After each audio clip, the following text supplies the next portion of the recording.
Okay, hello everyone. So, welcome again to our crash course, full stack e-commerce crash course.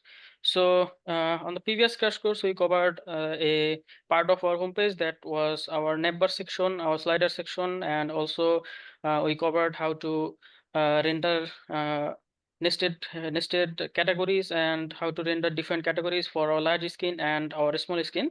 So we are going to continue from there, but before that, I'm going to give you go over the project overview again. So we are on the same page with the requirements. So of course, you know the name of the project is Takes Up for You. Sorry. And it is a comprehensive e-commerce platform. You already know that we have a wide range of products. We are organizing into various categories. There, we are also going to include features like campaigns, shopping cart, order tracking, etc. So our key features are going to be our products, our categories, our campaigns, our add to cart functionality, our order functionality, and also we are going to provide order tracking functionality. So the tech stack we are using is NextJS React. We are using Redux toolkit. We haven't actually started with Redux. And then for UI libraries, we are using AntDesign and React icons. We haven't used Bootstrap yet. And for HTTP client, we are using Axios. For utility libraries, we are using JS Cookie. And for styling, we are primarily using Sass. For media handling, we already implemented Swiper for our homepage carousel.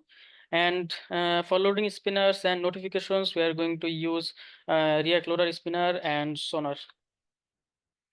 So yes, we want to explore our UI. I'm sure you are familiar with the UI if you joined the previous crash course.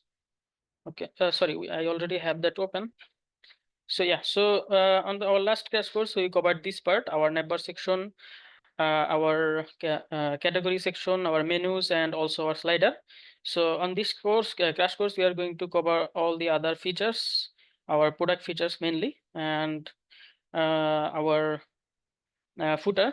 So I should remind you beforehand. So our designs are not going to be the similar with this design, because when we are was developing this project, we had some conflicting features like the API data didn't match our design like perfectly. So we're going to make some small changes here and there.